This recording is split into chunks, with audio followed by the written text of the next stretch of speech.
We all want to make smart financial decisions. But what if I told you there's one decision you'll make that will completely alter the course of your financial life? And it's the one decision no one ever thinks about. What it is and how to make the right choice today on Financial Feminist. Let's get into it.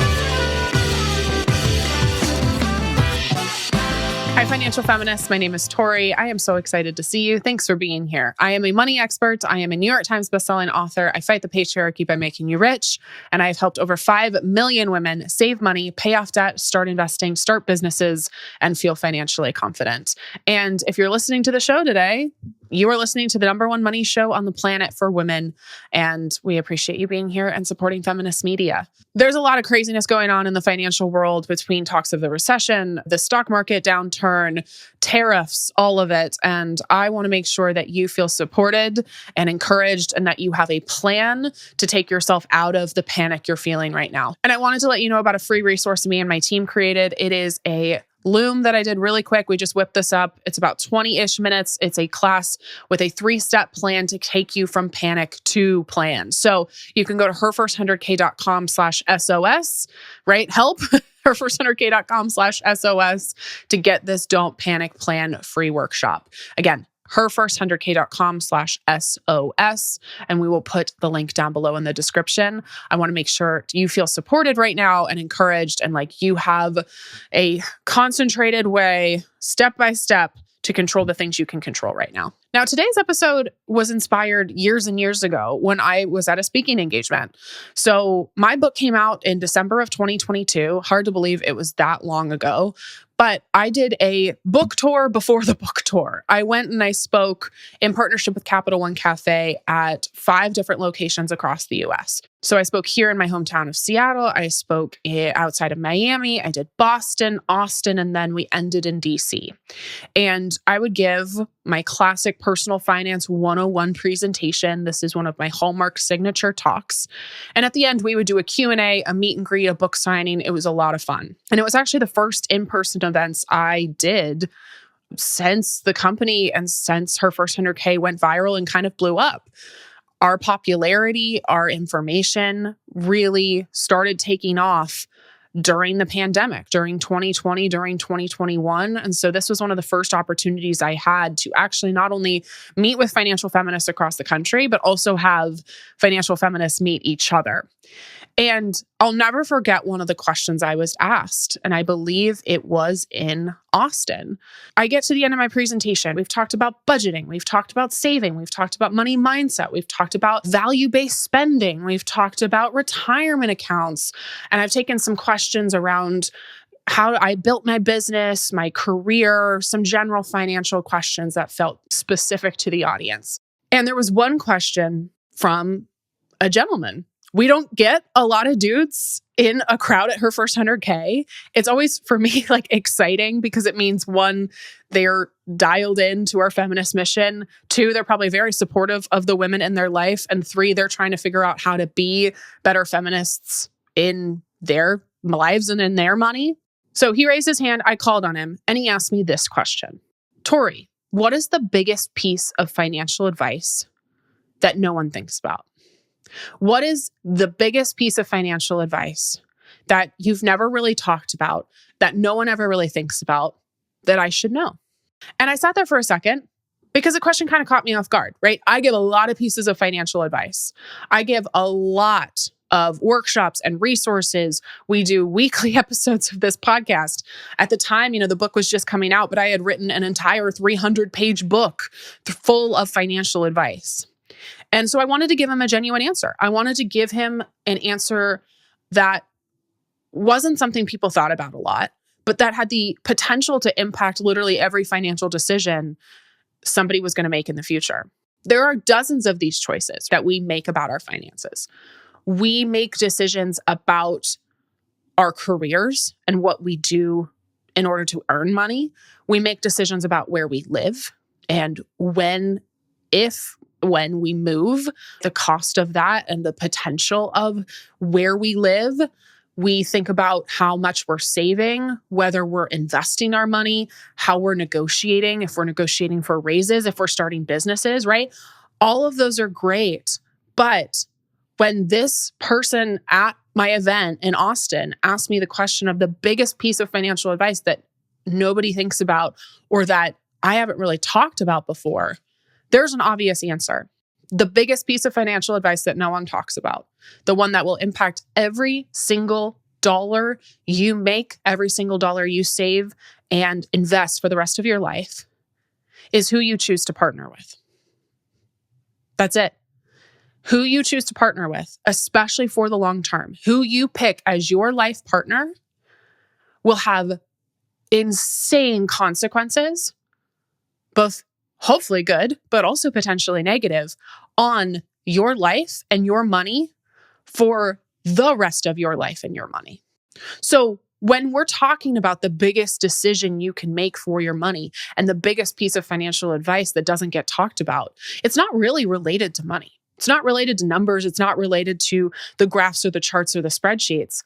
It's about who you spend your time with, who you are yoking yourself to for potentially the rest of your life. And yeah, we can talk about the emotional side of that, and we're going to spend some time there today. But we've seen time and time again in our community the incredible support that partnership can offer to the women at Her First 100K in our community of financial feminists. And we've also seen just how potentially damaging a partnership can be for someone's mental health, their physical health, but also their financial health for the rest of their lives. Why choosing a partner, especially a life partner? Why does this matter for women uniquely so much? Well, marriage and partnership can be huge drains on a woman's ability to earn income. That's the reality. Many women get into partnerships or marriages and completely combine their finances. Many women actually completely advocate responsibility of money and of finances to let their partner, typically a man, handle all of the financial decisions in the household. And we also know very seriously that domestic violence, domestic abuse, has a financial abuse component. 99% of domestically violent, abusive relationships have some sort of financial abuse tied to them. That's kind of the scary stuff, right? That's the serious stuff. But let's talk more generally, okay? My scenario, I'll give you an example. I'm a multimillionaire. I'm a multi-millionaire as a 30-year-old woman. My partner I have been with for 3 years. He and I make vastly different incomes. I make a lot more money than he does. And if we are to continue life together, right? Whether we get married or not, if we spend significant time together, right? We're talking years, if not decades. This is something that I and every single person has to think about is not only the financial outcomes of being in a long-term relationship.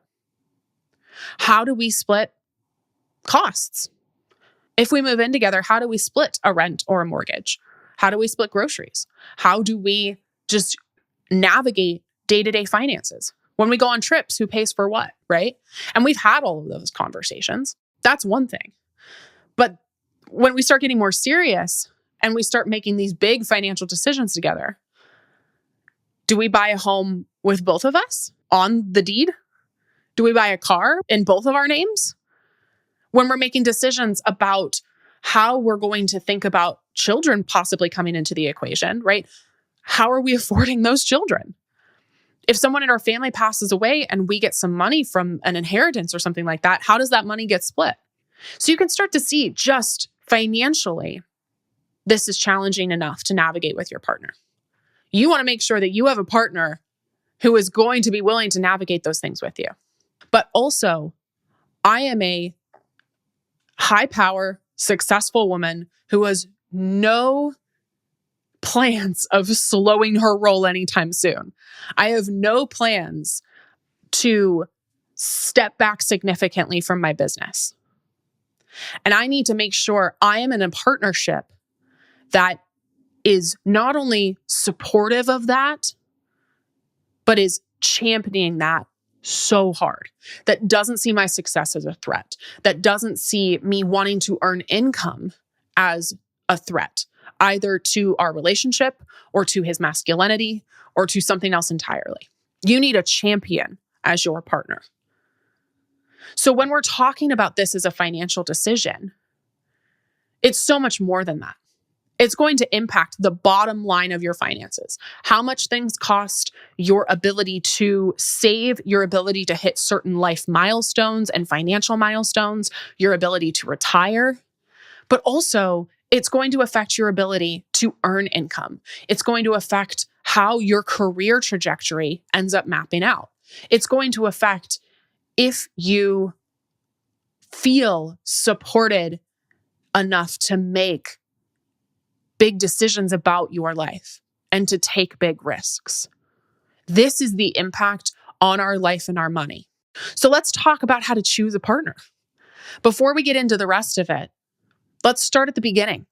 How do we find and choose partners where we can make a smart decision, where this biggest financial decision we're ever going to make feels like the right choice? The first is to find someone who supports you and does not make you feel smaller and does not make you feel less than. I have been in relationships where I felt less than. I have been in relationships where he made me feel smaller in order to make himself bigger. Yes, your person that you come to for confidence and financial advice was in those kind of relationships. And you know why I'm so confident? You know why I can come to you right now and tell you how to find a good partner? It's because sometimes I wasn't in good partnerships.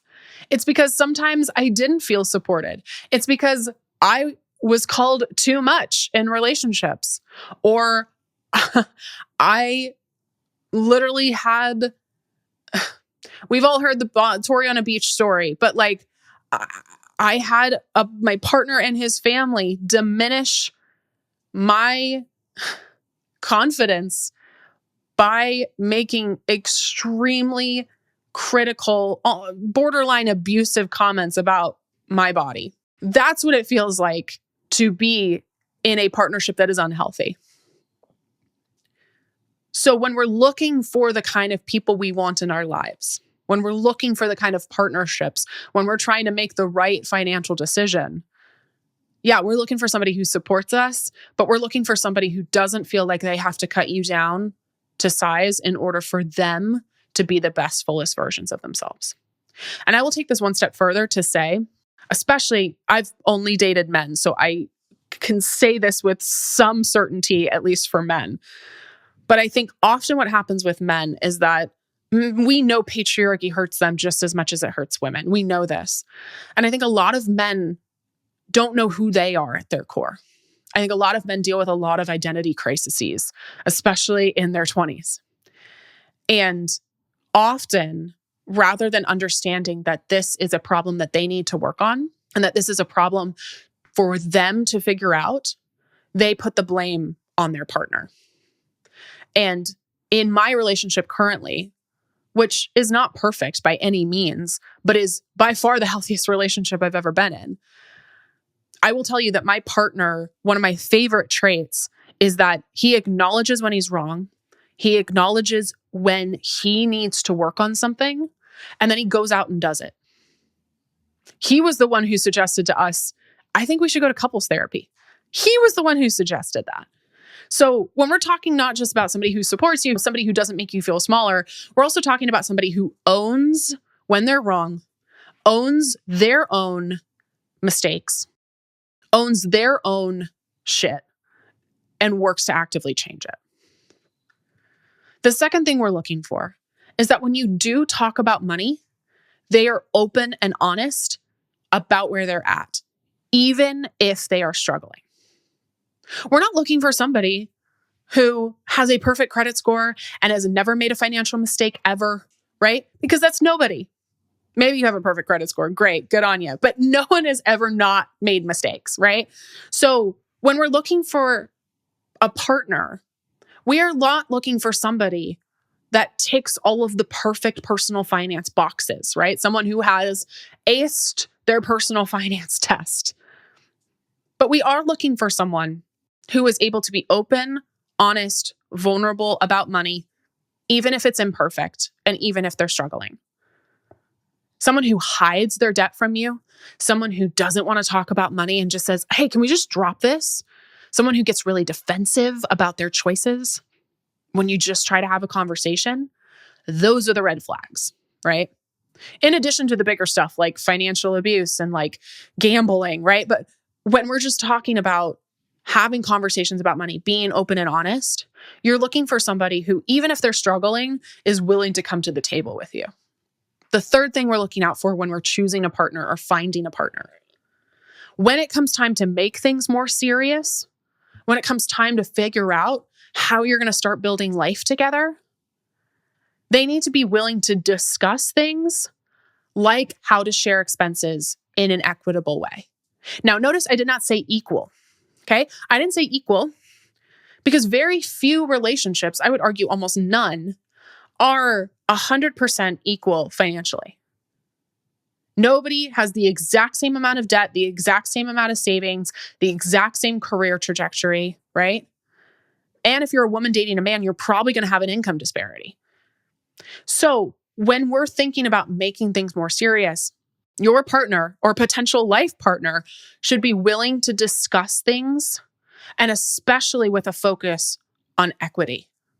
So me and my partner, right? I talked about before, I make a lot more than my partner. I make significantly more than my partner. My net worth is higher. My income is higher, right? But one thing that we've done is we've had conversations since the beginning about splitting costs equitably. So it's not 50-50. It's 80-20 or 70-30. So when we eventually move in together, that's going to be a conversation. I don't expect him to split rent with me 50-50. That's not equitable. That's not fair. That does not make sense for how much he is making compared to me. These are the kind of conversations you want to have. And finally, so important, I would argue probably the most important because it's the one that gets overlooked. You need to agree on domestic labor. You need to agree on domestic labor. Full disclosure, this is something that's actually been really challenging for me and my partner because I love to cook. If you've been listening to the show for a while, you know that cooking is my love. So I love to do that. It's one of the ways that like I show I care about somebody. It's also meditative for me. I really enjoy it. He doesn't know how to cook. He's learning. And so the distribution of the cooking labor is not even close to equal. It's pretty unequal at this point. But I've had to reckon with, do I feel comfortable doing all of the cooking because it brings me joy without getting a little bitter that I'm doing all of it, right? And it's led to a lot of conversations. In the early days, it was a lot of the arguments and the fights. And we're still trying to work through that. So literally, we've decided, literally as of this week, this is the first week we're doing this, that Thursday nights are his night to cook. And we made rules and parameters about what good enough was for this meal. And I took this straight from Eve Rodsky, who is the founder of Fair Play, who we've had on the show before. And fantastic episode, by the way, to listen to after this episode. We'll link it down below. But one of the things she talked about is like, what is the good enough thing? So we talked about with our meals. Dinner needs to be on the table by 8. I love this man, but he takes forever to cook because he's not good at it yet. And he's just slower. He's slower. And so a meal that should take him 45 minutes takes him 2 hours. So I'm like, okay, meal needs to be on the table at 8. We agreed on this. It needs to have 1 vegetable. It needs to not be burnt beyond being inedible, right? And what was the other thing we agreed to? I'm trying to remember. Oh, just every Thursday. And then if it's not on the table by 8, we decided what happens after that. So it's work. It's work to figure out who is not only taking care of the kids or taking care of the laundry or taking care of the cooking or the cleaning. It's also the emotional labor, the mental load of making sure you're project managing your household. Okay? So it's so important to not just think about, again, is this somebody who is open and honest about money? Is this someone who I can see building a financial life with? But also, do we agree on the things that need to be done that we're never going to get paid for? All of the uncompensated labor that has to happen in order to make a house, in order to make a home and a family function. Because unfortunately, the vast majority of women, especially who are married to or dating men, this falls on you. And that is unacceptable. As we're sitting down to talk about money, we just had a beautiful conversation with Ramit Sethi, who just wrote a great book all about how to manage money as a couple. We will link that conversation down below. Another great one to listen to after this. Let's talk about how to talk about money with your partner for the first time. The first hack I have, make it fun. Make it a fun date. Get yourself a down comforter cocoon, get yourself a glass bottle of wine, get takeout from your favorite restaurant, literally go to a restaurant if you want, but try to make it something you actually look forward to. And yeah, you're bribing yourself and your partner a little bit. That's okay. We got to talk about money, especially in the early days. It might be tricky. So we want to make sure that we're making it actually fun, something that we can look forward to. My second tip for you, the first time or the first couple times you're talking about money, discuss your first money memory with your partner and vice versa. If you're new to the show, money memories are the practice that I use. I've mentioned it many times on the show. We have an entire journaling exercise in my book.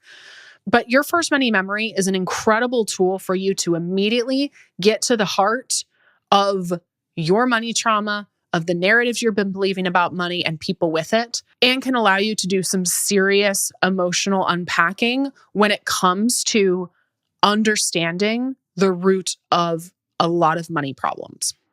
This is the practice that can single-handedly change the way you view and manage money for the rest of your life from a psychological perspective. So it's not only important for you to do, but it's important for you to do with your partner. You should know what their first money memory is. They should know what yours is, because this might affect the way that you still see money. If your first money memory was trying to go to school and buy school lunch and realizing your family couldn't afford it, and now you hoard all of your money because you're so worried about shit hitting the fan, those things are directly correlated. You're hoarding your money, maybe because of how you grew up, worrying about money, living paycheck to paycheck, right? For me, I've said this many times, but my first money memory was saving enough money to go see a musical. It was a local production of Annie. I really wanted to go see it. And my parents told me, if you want to go see this musical, you have to save money. Now, I was 5. I didn't have an income source, right? I didn't have a job, but I, took my lemonade stand money. I found pennies on the ground and I saved it in an Altoids tin. And yeah, that one money memory tells me a lot about the way I view and manage money now. It's probably one of the reasons why my relationship with money is actually pretty good. I learned from an early age that if I wanted something, I had to save for it. So when we're talking about our money memories, it is so important to not just do some excavating for yours, but to also understand where your partner's coming from. The amount of times me and my relationship with my partner right now, Mr. Chef, the amount of times we have said or done something that we regret, but we can go and say to each other, oh, that was because of this. That was because of a past experience in a previous relationship. Oh, that was because of the way I was raised and, the way my mom spoke to me about this particular topic, right? For instance, I have told him he gets to say nothing about my body unless it's fantastically nice. Not like he would anyway, but because that's triggering for me because of previous relationships. So knowing someone's baggage, knowing someone's background, knowing your partner's previous experiences can be so helpful when you're starting to have these financial conversations together. And finally, the first time we talk about money is a great time to not talk about money at all and to instead talk about your goals. What are the goals that you have for your life? Do you want to travel internationally every single year? Do you want to start a company? Do you want to have 3, 4, 7 children?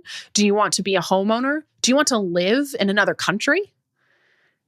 If we start talking about the lives we want to live, and then we ask ourselves, how do we use money as a tool to get there? This conversation isn't actually about money at all. It's about how we build a life together. And when you're talking about your goals and hearing from them what their goals are, it's a good time to figure out, are those goals in general alignment? Is that something that you can both maybe agree on? Yeah, travel's also really important to me. That's a shared value, right? Yeah, I think I do want to live abroad, or I'd like to at least try it. Great. You know now. And you can also be inspired by your partner. Maybe your partner has a big, audacious goal of starting a business, and maybe you wouldn't have even considered that. But now you can start to consider it. So ask them about their goals, share yours, whether they're financial or otherwise, and then see how they react. See what that conversation looks like. See if there's some alignment there. Let's talk about some financial red flags. And yeah, you're going to get spicy, Tori, because I have no tolerance for these red flags. Absolutely none. Okay. And if you're starting to experience them, especially, it's not just one instance, it's many instances, and you bring it up to your partner and your partner's not working on it, run.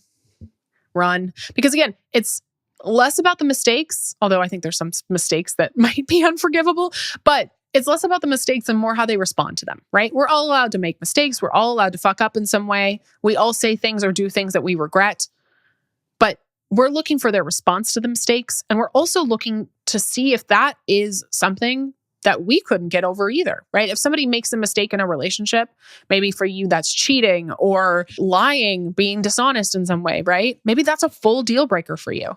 So as we're talking about these red flags, it's not just what to look out for in your partner, but it's also to understand what feels like a deal breaker for you. Most of these for me would be a deal breaker. First red flag, if they just get weird about money and it's more than just trauma or stress. They don't even want to have the conversation, or they're so secretive about it, right? Now, maybe they're Christian Grey multi-billionaires, but you're going to figure that out when they wine and dine you and they take you on their private jet and they I don't know, that you're going to know. But most people, if they're being secretive about money, it's probably shame, right? It's probably shame. It's probably they're worried about somebody else judging them. But if you're in this relationship and you've been in it for a while, right? You've been in it for, I would say even maybe over a year or maybe many years. And they're still not willing to talk about money. They're still not willing to have an open conversation with you. They get weird every time you bring it up. They get defensive. They get angry. They shut down. That is a red flag. The second red flag, this is the one I have no tolerance for. If they get weird about your goals, your wants, your desires, absolutely not. And I'm not just talking about okay, you want kids and I don't. That's fine, right? That's a conversation to be had. But I'm talking about when you have ambition that they don't like. When you have friends that they don't want you to see. When you have a life outside of your partner and your partner takes that personally. Absolutely not. That is a form of control. That is a form of toxicity and straight unhealthy behavior. And I need you to absolutely get out. If you are someone, I don't even have to say if you are someone. I know if you're listening to this show, I know you're ambitious. I know that you want to earn your own money. I know you want to feel financially confident on your own without somebody else. And if this person is making you feel and getting you in a scenario where you are then dependent on them emotionally, financially, they're trying to control your behavior. They're trying to control your career. They're trying to control your actions. No, thank you. Nope, absolutely not. The same thing is echoed in our third red flag, which is if your partner wants to completely control the financial picture.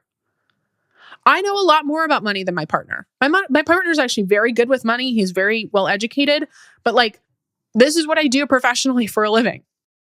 So I tend to be the one that helps make those strategic decisions. We're literally recording this on tax day every year around this time. He has a ton of questions for me about write-offs and taxes and IRAs and self-employed options and all of that, right? And so I imagine when we start making bigger financial decisions together, that I will be the one who is maybe probably the more strategic partner, let's put it. I will probably be the one who is the more strategic partner in that sense. However, if I start to completely control our financial decisions, and especially if I start to completely control his money, that's a red flag. That's unhealthy behavior. If I'm wanting to control the entire financial picture, if I am wanting to be the sole keeper of the keys, that's not great. And if you're in a relationship with somebody, or maybe you are this person that feels like you have to have complete control, at worst, you're a narcissist. But at best, you probably just have control issues. It's back to your financial trauma. It's back to your first money memory. It's back to worrying that you're not going to have enough money at some time. So you have to control all of it. That's a red flag. And our final red flag is if your partner wants you to control the entire financial picture. If they want to completely opt out and just let you take the reins on it. And again, maybe this is you. I see, especially in heteronormative relationships, a lot of women hand over the reins to their male partner. They go, oh, I don't know anything about money and it's complicated, but you do, so you can just manage the money. My dad is more financially strategic than my mom. I think my mom would be the first person to say that as well. Like, this is my dad's hobby. Like, the stock market is his hobby, the most like white dad hobby in the world. He loves that. But they make decisions together. They make big financial decisions together. She has login information. She has money in her own name. She has credit cards in her own name. There is not a complete opt-out by either party. There's not a complete control by either party. And that's what we're looking for here. We never want a partner to completely control money, completely control, and again, be the keeper of the keys at the expense of the other partner. And we don't want a partner who immediately comes into the relationship being like, you can handle it. You don't have to be equal partners in this like knowledge share. You at least need to have some sort of conversations, some sort of equitable share of the financial understanding, of the financial decisions, of where the money's kept, how it's kept, what the financial decisions are. So how do we create an equitable financial relationship with our partner? How do we make sure that the biggest financial decision we'll ever make is a good decision and continues to be a good decision? Because as we all know, relationships are a choice. Showing up in a relationship, showing up in a marriage, showing up in a partnership, that's not a given. It's a choice. It's a choice to show up every day and try to show up as the best partner possible. So how do we continue to show up as the best partners we can be? 1, have your own bank account. Always. This is one of the only times I will not say to you, personal finance is personal. This is one of the hard and fast rules that I do not make exceptions for. I don't care who you are. I don't care how much debt you or your partner has. I don't care how much in savings you have. I don't care how long you've been together. I don't care how long you've been married. I don't care how many kids you have. I don't care where you live. I don't care about any of it. You need your own money. I don't care if you are the partner who is a non-compensated working parent. You need your own money.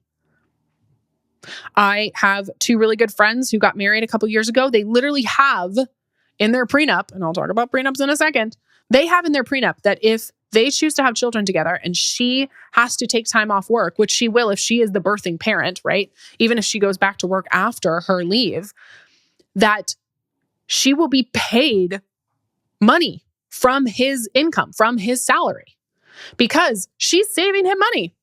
She is taking care of childcare. She's taking care of cooking and cleaning and chauffeuring kids around, right? She is contributing to the overall household. And if she didn't exist and he had to take care of children, well, he would have to pay somebody on average $160,000 to be a nanny and a caretaker and a cook and a housekeeper and a chauffeur. That's what we're talking about here. We're talking about equitable relationships. We're talking about having your own money. We're talking about making sure that you have a plan and that you have a partner that you can build a safe financial life with. You always need to have your own money. You always need to have an escape hatch should something happen, but you also need to make sure that you are in this relationship because you want to be, not because you have to be. So many people come to me and they're like, but that means I don't trust my partner. I think we're in a marriage, and marriages are about what's mine is yours and yours is mine, and we should completely combine, or else it shows that this relationship is not healthy. No, you know what's not healthy? Staying in a relationship because you have to be in it, because you're financially unable to leave. That's the reality. Fucking Rachel Cruz. Oh my God. Okay, so Rachel Cruz is Dave Ramsey's daughter. And she was on stage somewhere and was like, the marriages that lead to divorce are the ones where they keep separate finances. So if you want to stay married, you're going to completely combine your money. I'm like, Rachel Cruz, do you know why couples who completely combine their finances are less likely to get divorced? Because they can't. Because they can't. They financially can't. If a partner, typically the woman, especially if she's with a man, wants to get out of the relationship, she financially can't. She is stuck. Of course, there's less divorce because you can't leave. And the health of my relationship should not hinge on whether I'm held hostage or not. That's what we're talking about here. We're not talking about whether we trust our partners. We're not talking about if we're in this relationship for real or not. We are just talking about having enough money to get out of situations. And believe me, I know you think it's not going to happen to you. I know. But I wish I could show you our email inbox. We get hundreds of women in our inbox every single month telling us they cannot afford to leave their marriages.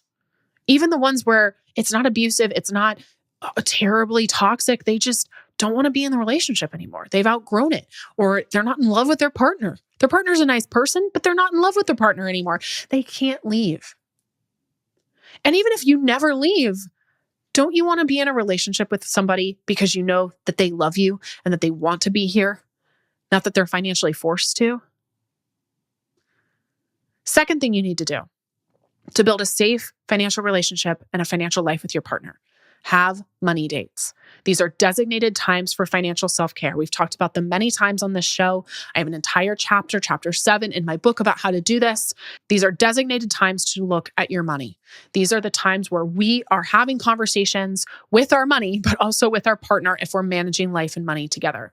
This should be at least once a month for a half hour, non-negotiable time to sit down and make financial decisions together. The third thing, you need a prenup. I don't care who you are. I don't care how much money you have. And fun fact, if you got married in the United States, you have a prenup already. And it's the prenup that has been designated for you by the state you got married in. So I'm here in Washington State. If I get married in Washington State and I don't change the arrangements, if my partner and I split, it's a 50-50 split. The state decides that. I don't want the government in my marriage. I don't want the government in my business. I want to be able to make the decision that's right for me and my partner. We want to be able to make the decision that's right for us. You need a prenup. And prenups get this bad rap that they're for gold diggers, right? They're for people who have billions of dollars. Prenups are for everyday average people, right? My friends who I was just talking about, that prenup, they're pretty everyday average people. They're not like billionaires. But they want to outline what happens if they were to get separated. Who gets what happens, right? And the fun fact about prenups is that most people who get one don't actually need one. They'll never actually use it because it shows that you're willing to go through the process of having uncomfortable conversations about money with your partner. That will probably prevent you from ever having to separate. You already have a prenup in the state you're in. You need to dictate what that prenup actually looks like. And finally, you need to have an estate plan. You need to have wills. You need to have life insurance. You need to have a trust, if that makes sense for you. We have a free tool that we've partnered with called Trust and Will that can get you a will really inexpensively without having to go through a whole, estate planning attorney, all of that, especially if your financial situation is more cut and dried, which for the average person it is. But if one of you dies, if both of you die, and especially if you have children, if somebody is reliant on your income or your partner's income in order to survive, if you have children, you need a will and you need life insurance. And yeah, nobody wants to talk about death, but let me tell you, it is the best, most selfless thing you can give to somebody else is you having an estate plan and having taken strides and taken steps to make sure all of this is not on their shoulders should something happen. Team, this is the biggest financial decision you'll ever make. When I got asked that question in Austin, it was something that absolutely shifted the whole conversation of that evening. When that gentleman stood up and asked me, what is the biggest piece of financial advice you have? What is the biggest financial decision that people make that they don't even think about? And I said, choosing your life partner.